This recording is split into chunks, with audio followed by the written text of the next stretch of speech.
Good morning dear students. മിസ്സിന്റെ ക്ലാസ്സിൽ നിങ്ങൾക്ക് അറിയാം നമ്മൾക്ക് സാലറീസ് ആണ് നമ്മൾ ഡിസ്കസ് ചെയ്തുകൊണ്ടിരിക്കുന്നത്. 1, 2, 3 തേർഡ് പാർട്ട് 3 പാർട്ടാണ് നമ്മൾ ഡിസ്കസ് ചെയ്തത്. മൂന്നാമത്തെ പാർട്ടാണ് നമ്മൾ ഇവിടെ ഡിസ്കസ് ചെയ്യുന്നത്. ഇതിന് മുമ്പത്തെ പാർട്ടിലുള്ള കാര്യം നിങ്ങൾക്കറിയാം. അലവൻസ്, നമ്മുടെ ബെനിഫിറ്റ്, പ്രൊവിഡന്റ് ഫണ്ട്, അവർക്ക് കിട്ടുന്ന എന്താ പറയാ എക്സ്ട്രാ പിന്നെ സാലറി, ഓരോന്ന് എത്ര ഡിവിഡന്റ് ആണ്, ശതമാനം, നമ്മൾ പിന്നെ മെഡിക്കൽ ഫീൽഡിൽ നമ്മൾ ഡിസ്കസ് ചെയ്തു. എഡ്യൂക്കേഷൻ ഫീൽഡ് നമ്മൾ ഡിസ്കസ് ചെയ്തു. എഡ്യൂക്കേഷൻ ഫീൽഡ് വിത്ത് സാലറി എക്സ്ട്രാ ഗവൺമെന്റ് കൊടുക്കുന്ന സാലറിയേക്കാളും പിന്നെ അവർക്ക് കിട്ടുന്ന റെമ്യൂണറേഷൻ അല്ലെങ്കിൽ ബെനിഫിറ്റ് എന്താണ്, പിന്നെ നമ്മൾ അങ്ങനെ എല്ലാ കാര്യം നമ്മൾ കഴിഞ്ഞ ക്ലാസ്സിൽ ഡിസ്കസ് ചെയ്തു. അതിനോടനുബന്ധിച്ച് അതിന്റെ ഒരു തുടർച്ച തന്നെയാണ് എന്ത് നമ്മൾ ഇവിടെ ഡിസ്കസ് ചെയ്യാൻ പോകുന്നത്. ഓക്കെ, ഇതിൽ നമുക്ക് ഡിസ്കസ് ചെയ്യാനുള്ളത് അതിന്റെ ബാക്കി തന്നെയാണ്.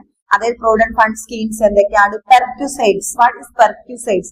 അപ്പൊ നിങ്ങൾ ഈ ഒരു സാലറി ബേസ് നമ്മൾ ഈ ഒരു ഓരോ പാർട്ട് നമ്മൾ ഡിസ്കസ് ചെയ്തുകൊണ്ടിരിക്കുമ്പോൾ ആവർത്തിച്ച് വരുന്ന ഒരു വേർഡ് ഉണ്ട്, പെർക്യൂസൈഡ്സ് എന്നൊരു വേർഡ് വരുന്നുണ്ട് അല്ലെ, പെർക്യൂസൈഡ്സ്. അപ്പൊ നിങ്ങൾ ഇത് ശ്രദ്ധിക്കുക. ഈ പെർക്യൂസൈഡ്സ് ചിലപ്പോൾ ഇത് ചോദിക്കും, വൺ വേർഡ് ചിലപ്പോൾ ചോദിക്കാൻ സാധ്യതയുള്ള ഒരു വേർഡാണ് പെർക്യൂസൈഡ്. അതിൽ പ്രൊവിഡന്റ് ഫണ്ട് സ്കീംസ് നമ്മൾ കഴിഞ്ഞ പാർട്ടിൽ ഡിസ്കസ് ചെയ്തു. അതിന്റെ ഫോളോ അപ്പ് തന്നെയാണ് പറഞ്ഞു തരാം. ഓക്കെ, ആദ്യം നമ്മൾ പെർക്യൂസൈഡ്സ് നോക്കാം. അഡീഷൻ ടു നോർമൽ സാലറി ഒരു വേജസ്. എന്താണ് പെർക്യൂസൈഡ്സ്? ചിലപ്പോൾ ഡെഫിനീഷനോ അങ്ങനെ എന്തെങ്കിലും ചോദിച്ചാൽ നിങ്ങൾ ആൻസർ ചെയ്യാൻ മടിക്കരുത്, അല്ലെങ്കിൽ മനസ്സിലാക്കാൻ വേണ്ടിയിട്ടാണ് നമ്മൾ പറയുന്നത്. Addition to normal salary or wages ആണ് ഇത് പെർക്യൂസൈഡ്സ്. അപ്പൊ അഡീഷൻ എന്ന് പറഞ്ഞാൽ എന്താ, കുറച്ച് അതല്ലാതെ, അതായത് സാലറി അല്ലാതെ കുറച്ചും കൂടി കൂടുതലായിട്ട് അല്ലെ, അതിനോട് അനുബന്ധിച്ച് ഇതർത്ഥം അല്ലെ. അഡീഷൻ എന്ന് പറഞ്ഞാൽ അതിനോടനുബന്ധിച്ച് നമുക്ക് കിട്ടുന്ന സാലറിയാണ് പെർക്യൂസൈഡ്സ് എന്ന് പറയുന്നത്. ഈ perquisites means addition to normal salary or wages. അതൊരു പക്ഷെ എന്താവാം, വേജസ് കൂലി എന്നുള്ള ലെവലാവാം, അല്ലെങ്കിൽ അത് നോർമൽ സാലറി, കറക്റ്റ് ഒരു സാലറി എന്തായാലും ഉണ്ടാവുമല്ലോ, അതിന്റെ കൂടെ അഡീഷൻ ആയി കിട്ടുന്നതിനെയാണ് പെർക്യൂസൈഡ്സ് എന്ന് പറയുന്നത്. ഈ പെർക്യൂസൈഡ്സ് തന്നെ പലതരം എന്തിലും പെർക്യൂസൈഡ്സിൽ കുറെ സ്പെസിഫിക്കേഷനും അതിന്റെ ക്യാരക്ടറിസ്റ്റിക്സും ഫീച്ചേഴ്സും ഒക്കെ നമ്മൾ പാർട്ടിൽ നമ്മൾ ഡിസ്കസ് ചെയ്തതാണ്. അതിന്റെ കൂടെ തന്നെ നമുക്കുള്ളതാണ് പ്രൊവിഡന്റ് ഫണ്ട് സ്കീം. നമ്മൾ ഡിസ്കസ് ചെയ്താണ് എന്താണ് പ്രൊവിഡന്റ് ഫണ്ട് സ്കീം ഒക്കെ നമ്മൾ പറഞ്ഞതാണ്. Okay,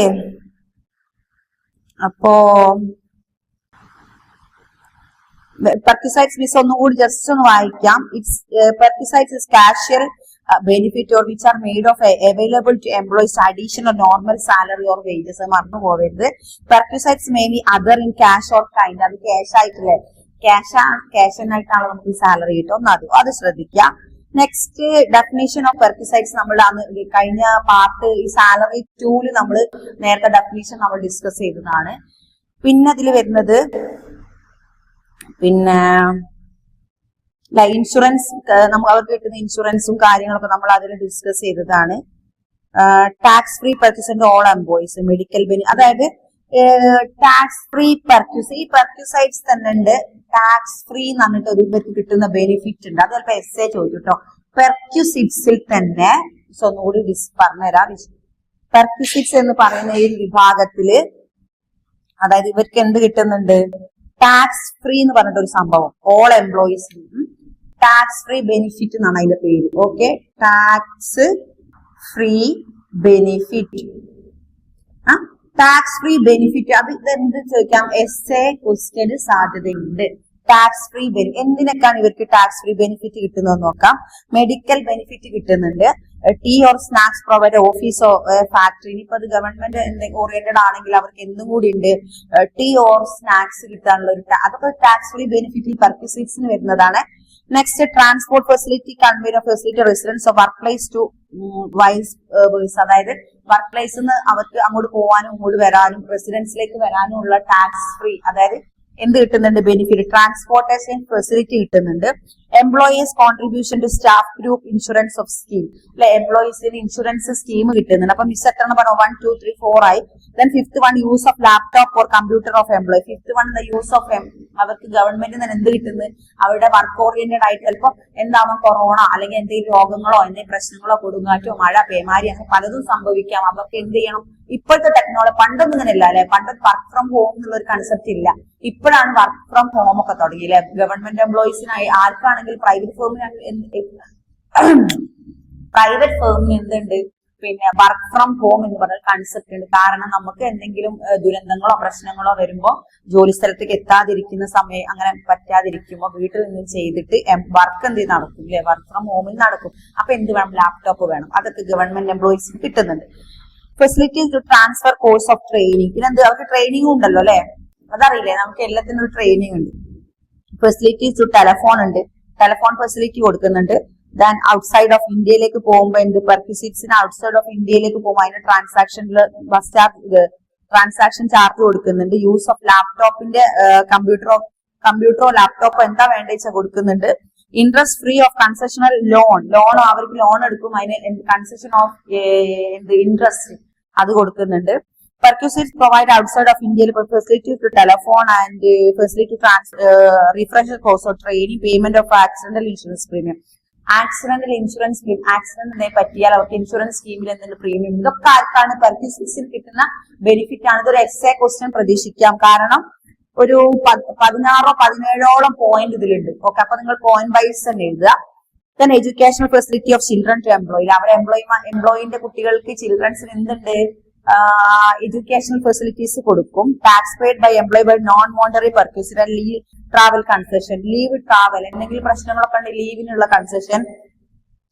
free conveyance of facility employees by one undertaking engage in transport business അങ്ങനെ എന്തെങ്കിലും ട്രാൻസ്പോർട്ട് എന്ത് ചെയ്യാ facilities employee to undertaking engaged ആവാൻ വേണ്ടിയിട്ട് അതിനുള്ള ബെനിഫിറ്റും കാര്യങ്ങളും ഇതൊക്കെ കൊടുക്കും. Facility to residents or convenes to High Court, Supreme Court judge and facility to rent-free accommodation Minister Parliament of including maintenance. അല്ലെ, എന്തെങ്കിലും പ്രശ്നങ്ങൾ എന്താ മെയിൻ്റെനൻസ് വർക്കും അങ്ങനെ അതൊക്കെ അവർ ക്വാർട്ടേഴ്സിനൊക്കെ അങ്ങനെ അതിനൊക്കെ ഗവൺമെന്റ് ഫെസിലിറ്റീസ് ഉണ്ട്. Okay, valuation of perquisites. ഈ പെർക്യൂസൈറ്റ്സ് എന്നുള്ളത് തന്നെ നമുക്ക് കുറച്ച് എസ്എ ക്വസ്റ്റ്യനിൽ അതിന് കുറെ പോയിന്റ്സ് വേറെ തന്നെ ഉണ്ട് അല്ലെ.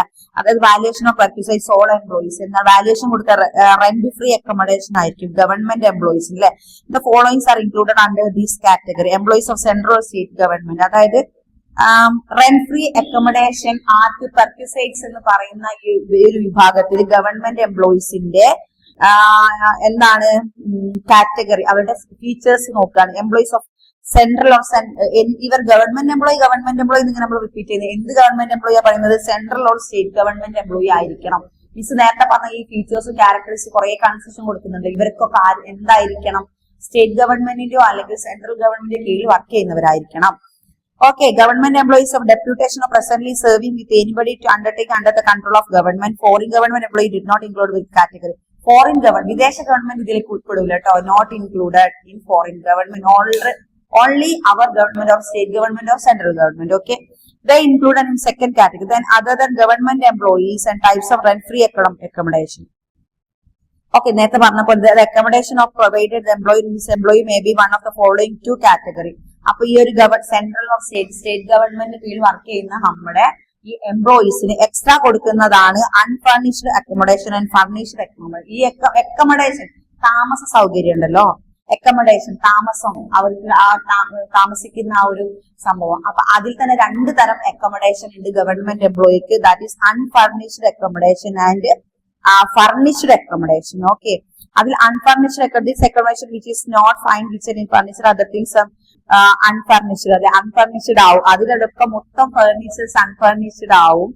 The accommodation which not fitted with any furniture other things of. Okay, next the accommodation which is equipped with furniture or മറ്റേത് ഫർണിച്ചർ എല്ലാം കറക്റ്റ് ആയിരിക്കും. Of any such as television and refrigerator, television refrigerator അവർ ഉപയോഗിക്കുന്നതെല്ലാം furniture എന്തായിരിക്കും? Finished ആയിരിക്കും. Full മൊത്തം വർക്കുകൾ, മറ്റേതെന്താ അത്ര വലിയ സംഭവങ്ങളൊന്നും ഇല്ല എന്നർത്ഥം. Okay, then accommodation provide government it's employees where the accommodation unfurnished, അതായത് government valued free union state government is respect of accommodation of, അതായത് എന്തൊക്കെ പറഞ്ഞാൽ എന്ത് ചെയ്യണം? ഗവൺമെന്റ് അവിടെ റെസ്പെക്ട് ചെയ്തുകൊണ്ട് അവർക്ക് എന്തൊക്കെ മെയിൻ്റെനൻസ്. ഇപ്പൊ നമുക്കറിയാം ചില ക്വാർട്ടേഴ്സുകൾ, അതായത് നമ്മുടെ ഇവിടെയൊക്കെ സോപ്പിന്റെ ഫാക്ടറി, സോപ്പ് എന്താ പറയാ, കേരള സോപ്സ് നിങ്ങൾ കേട്ടിട്ടുണ്ടല്ലോ, കേരള ഗവൺമെന്റ് കീഴിലുള്ളതാണ്. കേരള സോപ്സ് ഒക്കെ ഉണ്ട്, നമ്മുടെ ഗവൺമെന്റ് അതോറിറ്റി അഫിലിയേഷൻ കിട്ടിയതാണ്, ഗവൺമെന്റ് കീഴിലാണ് വർക്ക് ചെയ്യുന്നത്. അതേപോലെ നമ്മളെ എന്താ പറയാ, ഈ നമ്മളെ കോഴിക്കോട് അല്ലെങ്കിൽ നമ്മുടെ ഈ ഒരു പ്രാദേശിക നമ്മൾ കാണുന്ന ഗവൺമെന്റ് ഫാക്ടറീസ് ആണെങ്കിലും സോപ്പിന്റെ ഒരു ഫാക്ടറിയാണ്, എക്സാമ്പിൾ എടുക്കുകയാണ്. അവിടുത്തെ ക്വാർട്ടേഴ്സ് ഒക്കെ എന്താണ് അൺഫർണിഷ്ഡിലേക്ക് ഉൾപ്പെടുത്താൻ പറ്റും. കാരണം ചുമരൊക്കെ ചിലപ്പോൾ വിണ്ട് കീറിയിട്ടുണ്ടാവും, മൊത്തം കറക്റ്റ് ഫിനിഷ്ഡ് ആയിരിക്കില്ല, അവ താമസ സൗകര്യമൊന്നും. അപ്പൊ അങ്ങനെയുള്ള അങ്ങനെയുള്ള ചില സെക്ഷൻ ഉണ്ട് എന്നാണ് പറയുന്നത്. കാരണം അത് പക്ഷെ ഗവൺമെന്റ് എന്തായാലും അത് നന്നാക്കി കൊടുക്കുകയൊക്കെ ചെയ്യും. ചിലപ്പോൾ കറണ്ട് പോകും, ചിലപ്പോൾ ഫ്രിഡ്ജ് വർക്ക് ചെയ്യൂല, അങ്ങനെ ഉണ്ടാകും.